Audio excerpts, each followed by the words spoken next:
Hi there. I'm Rick Partlow, and welcome back to How to Write Science Fiction That Doesn't Suck. It's been a while since I've had a video come out. That has not been intentional. I've tried several times to record a video. I've had some software problems with my microphone matching up to this Streamlabs desktop, and I've recorded two videos that when I tried to play them back had no audio. So it's been kind of frustrating.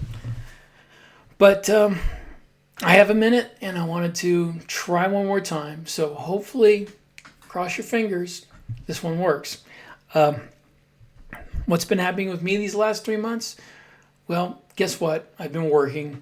I am currently more than halfway done with my 65th book, which is Taken to the Stars 4.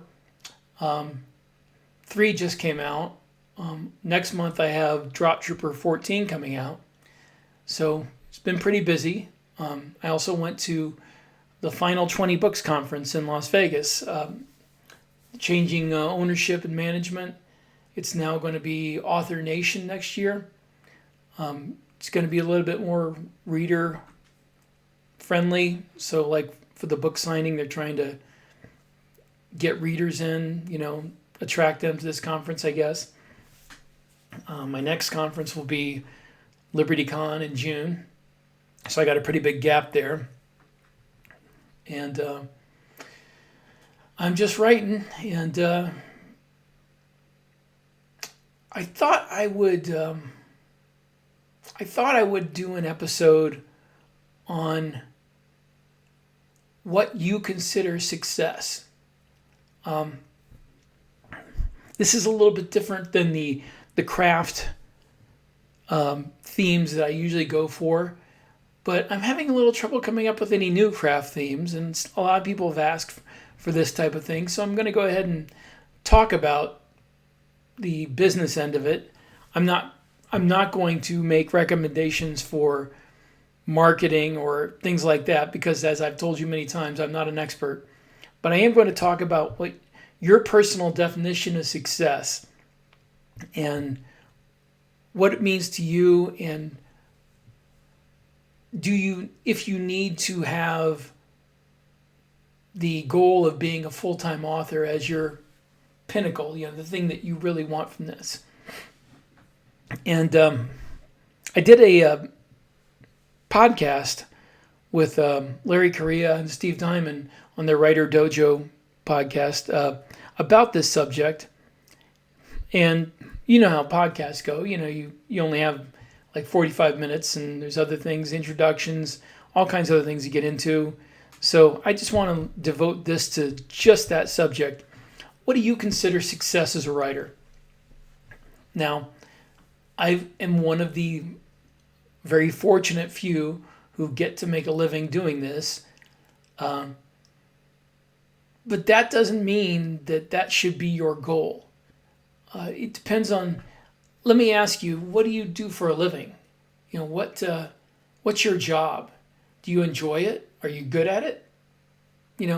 Maybe quitting that job to try to be a full-time writer isn't a good idea, not just because of financial security, but because you would miss your job. Maybe you even if you make money off of this, maybe it'd be a good idea to keep doing the thing you've trained for and spent, years and years of your life doing. So I'd like to address the idea that the only definition of success as a writer is making a full-time living off of it, because that's not necessarily the case. A lot of the most famous and well-known and successful writers in history have had other jobs. They've been college professors, or they've worked for a magazine, or been not. It's not. I don't know a lot of them are insurance salesmen, but I think Tom Clancy was. So it's not a question of the only definition of success being if you can make enough money off this to live off of. Now, that's nice if you can do that, but I'm not sure people understand just how all-consuming the job can be if you do want to make a living off of it nowadays. Because this is not, the way things used to be, which probably never were, but, the thing that people imagine when they think of a novelist from reading books and watching movies is somebody kicked back in a lounge with a typewriter, smoking a pipe on the balcony of their beach house with a golden retriever running back and forth. No, if you want to be a full-time novelist today, and unless you're one of the very few that's lucky enough to get a big contract from a trad publisher, it means writing constantly. It means staying ahead of the Amazon algorithm by keeping your name in the new release category. So Amazon will keep recommending your books. It means constantly putting out newsletters and updates on your webpage and all that to try to capture the attention of your audience. You'll have very little time for, long drives in the country and quiet reflection. You're writing, you're plotting, or you're writing, or you're promoting, and you need to do that pretty much nonstop. I know very few people who are indie writers who are able to make a living off of it that don't write at least 7 or 8 books a year. There's some that have built up their name enough that they can get away with less than that, but most of them have to write 7, 8, 9, 10 books a year. So that's the work required to become a full-time writer in today's market. I don't want to say it's harder than it's ever been, because there's more opportunities than there ever have been. But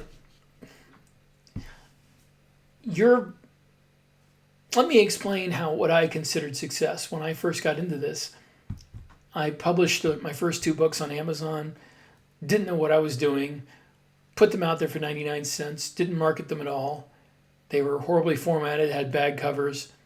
But this being the beginning of the Kindle revolution, when people were hungry for,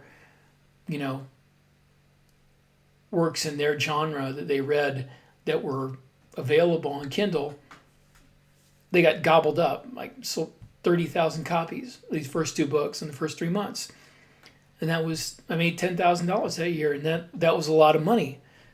It wasn't quit my job and become a full-time writer money, but it was a lot of money, and I felt successful at that point. And I wrote, 4 more books in the next 4 years, and I wrote them 1 book a year, and made a few $1,000s a year. And I did not feel unsuccessful at that. I was like, that's a good amount of money. I wanted to keep it around 10,000, but I was not unhappy. And if I kept working my regular full-time job and kept writing a book a year and kept making a few $1,000s off of it a year, I might have been happy at that. I could have called myself a professional writer and known that there were thousands of people reading my books and liking them, and that would have been, enough, I think, to satisfy my desire to share my work with other people and to feel like it had made a difference. Now, things went a different way, because when I wrote my 7th book, things started picking up, and I decided that I was going to try to write more books faster, and I ended up making a career out of it.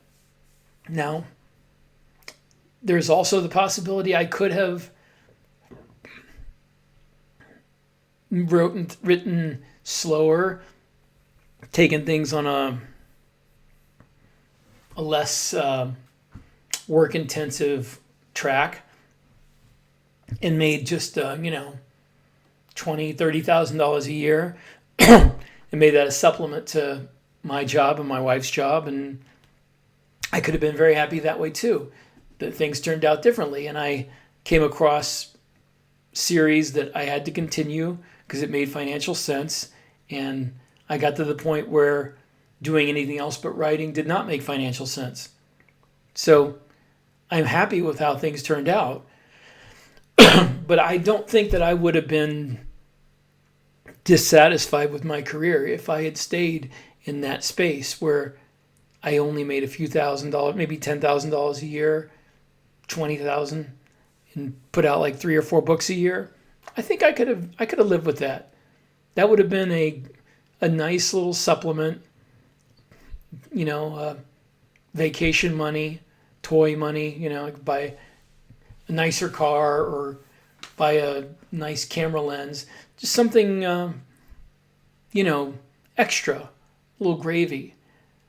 And I feel like a lot of people are chasing after the brass ring of being a full-time author without understanding, how few people can do it. Because let me tell you, I've been in this business a while now, and it doesn't seem like much. It's 12 years, and that doesn't seem like a long time, but that is almost right to the beginning of the Kindle revolution when indie publishing became a thing. And I have seen so many people try to do this. I have heard so many podcasts come and go, and blogs and video blogs, and seen so many books written on the subject. And there are just so few people who can make a living writing. It's not quite, counting on my toes and fingers, but it's close. There's now it depends on what you mean by make a living. Some people can live off $30,000 a year, and that's cool. I mean, I imagine there's some places in the country I might be able to do that, but most people are going to need more than that. And if you have a family, you're going to need much more than that. So, people who can make enough money to support a family and not have their spouse work by writing are incredibly rare. Of all the people, I mean, there are like 5 million new books a year on Amazon now. Of all the people who wrote those 5 million books, only a handful are going to make the money to make a comfortable living off of it. And in trad publishing, it's just as bad. It's not, it's even fewer people, but as a percentage, it's probably about the same. You would be shocked at how little money people who get trad publishing contracts actually make. So when you get into this, I just want to stress, don't come into writing fiction, writing novels with the idea, I'm going to jump into this and start making a living off of it. You're not. I can pretty much guarantee you're not. It took me, from the time I self-published my first 2 novels, it took me 6 years before I was making enough to consider this a full-time job. And it took me another 4 years before I was making that consistently enough that we were able to allow my wife to quit her job and move, and really jump into this without a safety net. So that's 10 years. That's pretty much 10 years from the time I self-published my first 2 books to the time that I was able to have my wife quit her job and we were going to live just off of the money from me writing. And it's 10 years, and that's a path that most people don't even get to take. So like I said, don't jump into this thinking, oh, I've written my first book. Now I can retire from my job and become a full-time writer. That's not going to happen. The number of people who've been able to do that, I could count on one hand. And still have a finger left to pick my nose. Yeah, don't do that. Don't have that mindset. Have the mindset of success for me as a writer is finishing your book, getting other people to read it besides your family and close personal friends, making some money off of it. Making any money off your book makes you a professional writer. You don't have to be living off your writing to be a professional. For instance, I know a lot of photographers, wildlife and nature photographers. The number of these people who make a living just plain selling their photographs is vanishingly small. Most people who are, for instance, professional wildlife or nature photographers, they don't sell that many actual photos. What they make their living at is guiding tours and teaching classes and teaching other people who are amateurs, how to photograph. How to use the settings for their camera, how to find animals to take pictures of. That's how they make their living. And a lot of people who make their living as a writer, they make a good portion of that living teaching other people how to write or writing books about writing and selling those rather than their own fiction. So don't feel like there's this huge group of people who can make a living from writing and you can jump into that and become one of them immediately. It takes a lot of time and a hell of a lot of work, and it may be work that you don't want to do. And I don't mean that you're lazy. I mean that this amount of work it's enough for some people to lose the joy that they get from writing. It has not done that to me. I still love writing, but you have to write, to coin a phrase, you have to write to market. And Chris Fox was the one who wrote that book way back when, but you have to write books that, let me rephrase it in my own way and say, you have to write books that can be marketed. You have to write books that push the tropes that people who read your subgenre are interested in. That doesn't mean that you can't write books you love, that you can't introduce ideas that are important to you. It means that you have to include these tropes, these ideas, these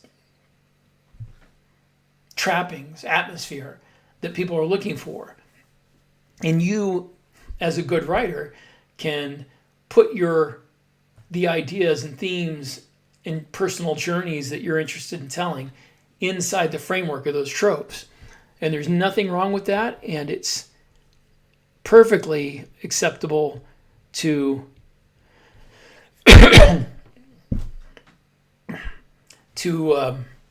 clothe your ideas in the garb of the tropes that will sell books. But you don't have to do that. That's if you want to be a full-time writer. That is work. That is extra work. It's work that takes focus away from the main theme of your book, and you may not want to do that. Some people are not able to do that. Some people, when it comes time to do that, they feel like they're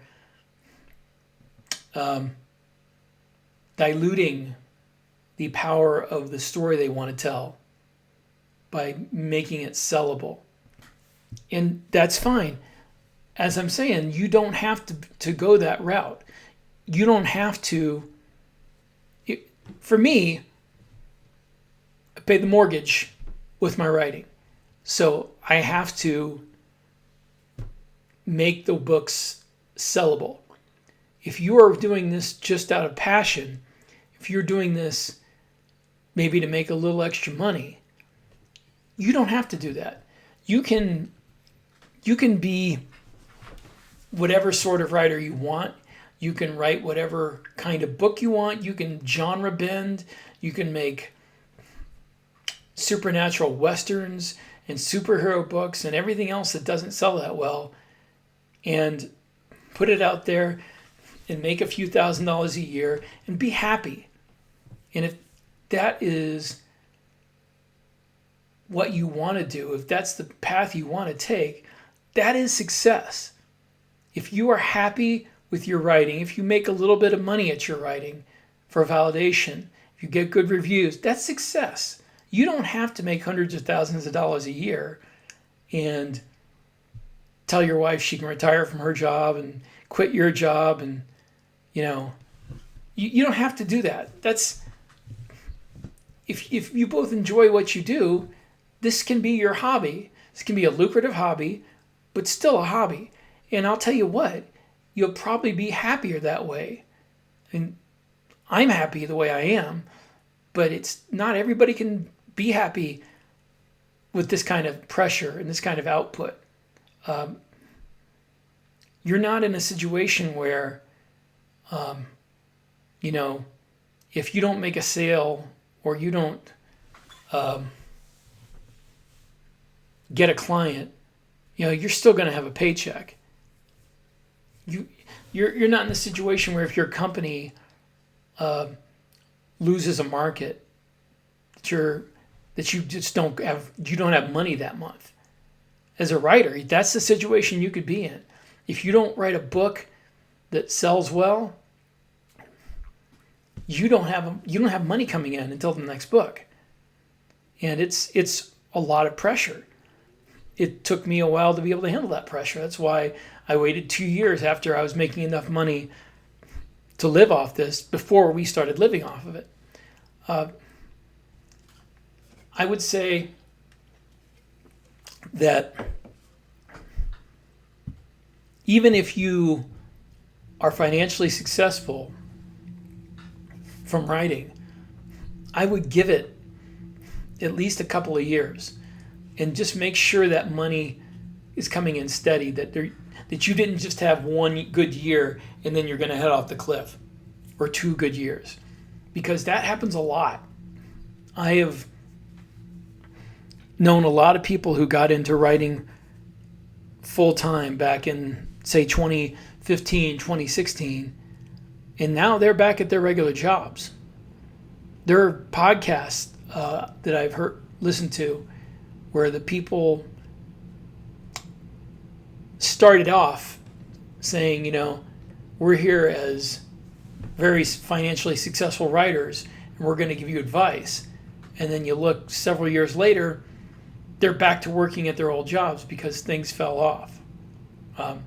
Sometimes books stopped selling. Sometimes life intruded and they were not able to write like they wanted to. And that's the thing you have to be willing to face when you are a full-time writer who makes all your money from actual writing. Life cannot intrude. You can't afford to have like a personal tragedy or some sort of family crisis. You can't afford to make that keep you from writing for months. I mean, it's not that you're wrong, you're immoral for doing that or a bad person. I'm saying you can't financially afford to. If you're in a situation where you can look ahead and say, well, if I have a big argument with my wife or my kid or something, then I'm going to be too depressed to write for a month. Well, you got to do it anyway. If you're in a situation where if you say you have yourself, say you have depression. A lot of people do. It's a huge amount of people in the United States are subject to clinical depression. And it keeps you from writing. Well, that may be a sign to you that if you can't write through that you should keep that day job longer until you build up enough money to where if depression or anxiety or family problems hit, that you can afford to take that time off from writing. So I'm telling you not. I'm not telling you to not have the dream of being a full-time writer. I'm just telling you you may want to redefine your personal idea of success so that you are not setting unrealistic expectations for yourself, and so that you can keep enjoying what you love to do, the passion of writing. Because making a living off your writing is not the be-all and end-all. It is not for everybody. You may find that it is too stressful and labor-intensive for you to keep enjoying writing fiction. And if you don't enjoy writing fiction, this is one of those jobs where if you don't like your job, then you suck at it. There's plenty of jobs that aren't like that. There's plenty of jobs where if you don't like being a plumber, you can still be a very good plumber. If you don't like being an accountant, well, the numbers still add up. You can still be a very good accountant. If you don't like being a writer, your writing is going to suffer. If you don't love being a writer, you'll never be a great writer. If you don't love writing, you will never be a great writer. So if the stress and schedule and constraints of what is necessary today to be a full-time writer are something that will keep you from loving writing, will rob your passion of writing, then you need to consider that even if you are financially successful, even if your books sell a lot of copies and a lot of people love them, you may not want to give up your regular job, because writing is going to change for you if you try to make this full time. And also, just brutally frank, it takes a lot of luck. It takes writing the right book at the right time, getting out in front of a bunch of people with that book. Honestly, if you go the indie route and if you go the self-publishing route and do it yourself, you're going to have to not just write rapidly, but you're going to have to market, and you're going to have to stay ahead of the trends of marketing. And being a self-published author, I am not anymore. I publish through Athon Books, my main publisher, great guys, geniuses when it comes to marketing. They know the market, they know all the players in it. And I have a couple of series with Variant, J.N. Chaney, and he is a genius when it comes to marketing. And I let them do that kind of work because I'm not a marketer. I don't want to be a full-time marketer. I suck at business. I barely passed high school economics class. So that is not something I'm good at, and I've known that from the beginning. But if you are determined to be a self-published author and you want to be an entrepreneurial author, you're going to have to be a full-time marketer. Or maybe if you're lucky enough that your wife has a head for business, or your husband, then they can be a full-time marketer while you're a full-time writer. But you cannot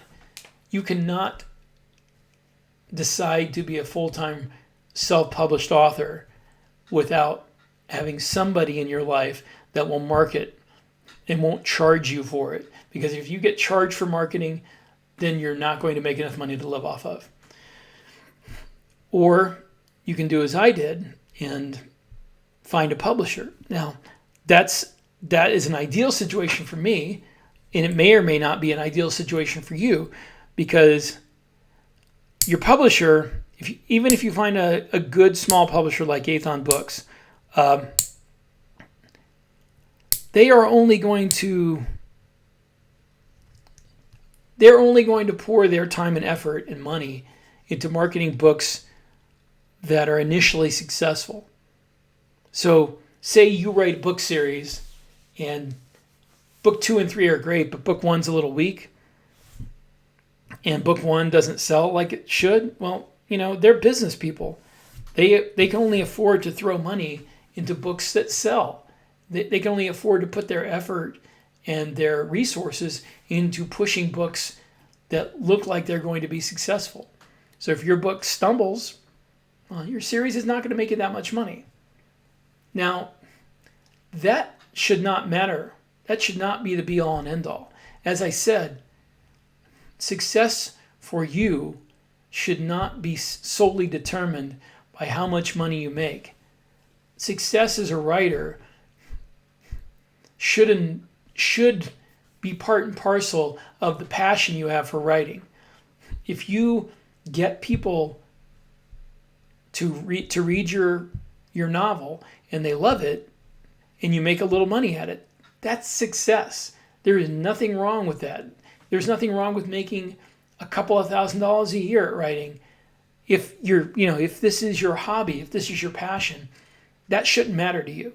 It shouldn't be, it should matter. It's good to have money, but it shouldn't be the be all and end all of the reason you write. Now, I joke sometimes and say that I'm a literary prostitute, that I write for money, But the fact is, I'm not going to put a book out there that I haven't poured my love and my thoughts and my feelings and my passions into.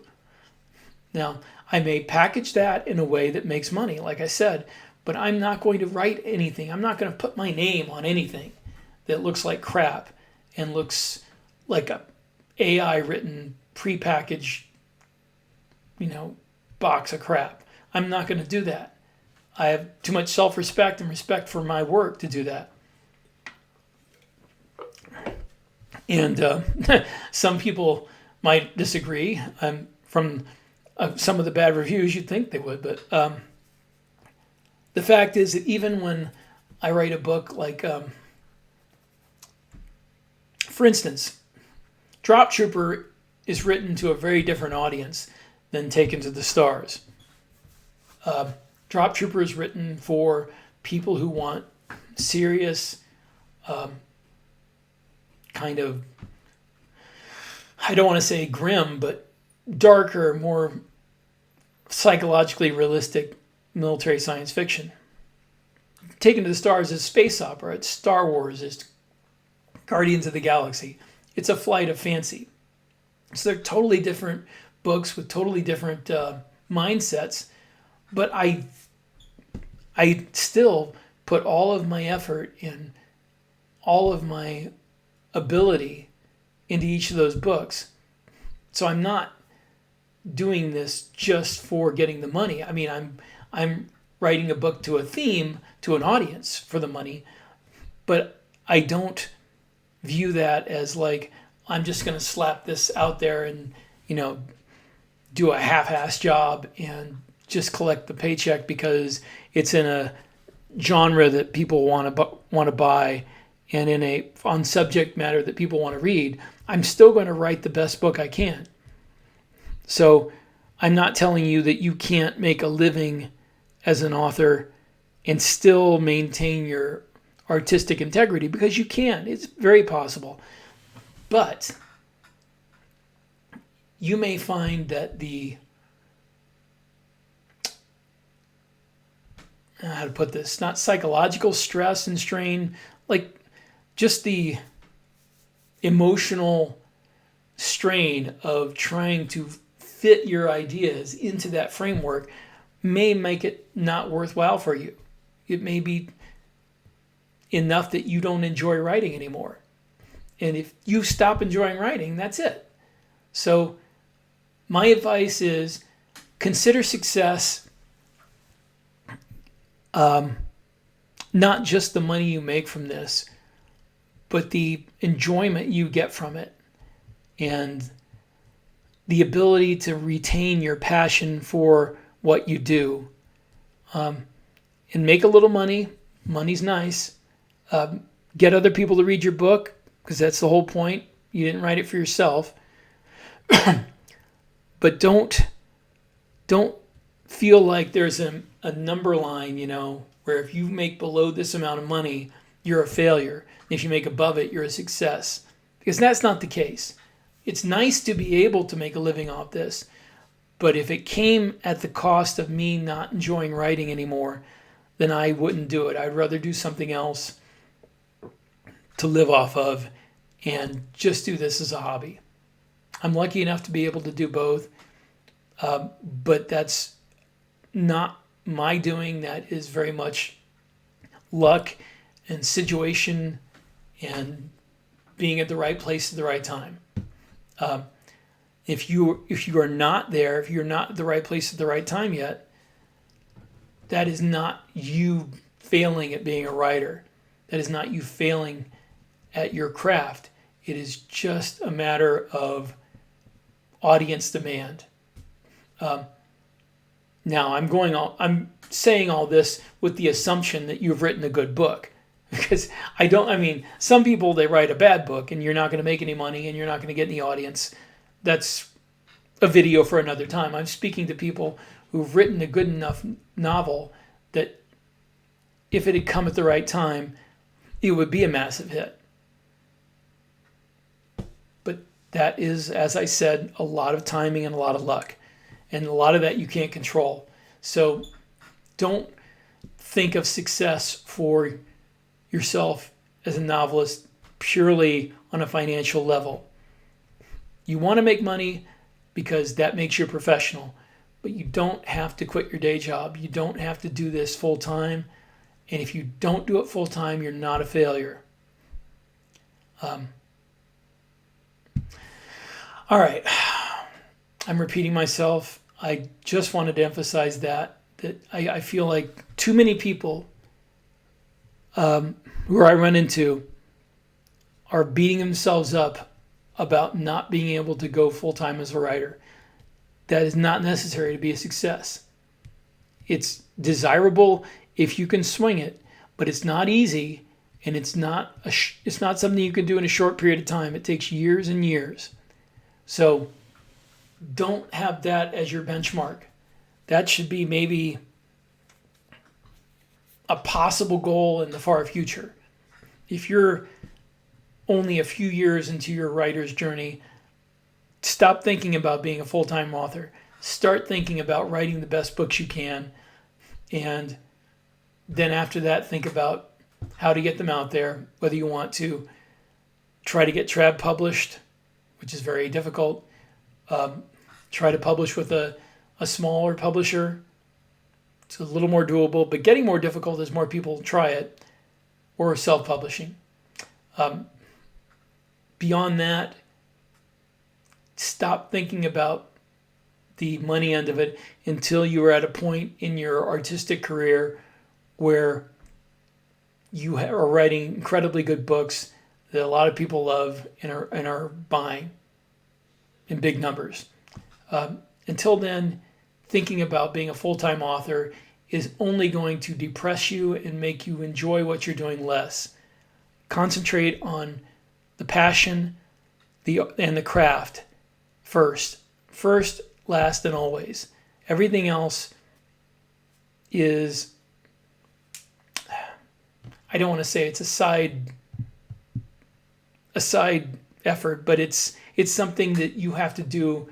Put the horse before the cart, and get the great books first, and then worry about all that. Getting the great books, making any money off of them, getting people to read them, that makes you a success as a writer.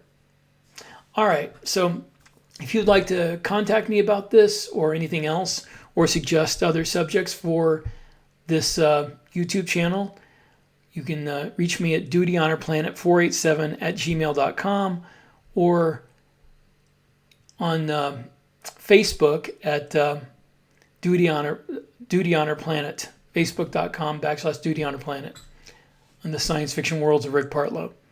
All right, thank you very much, and I will try to do this a lot sooner next time. Bye.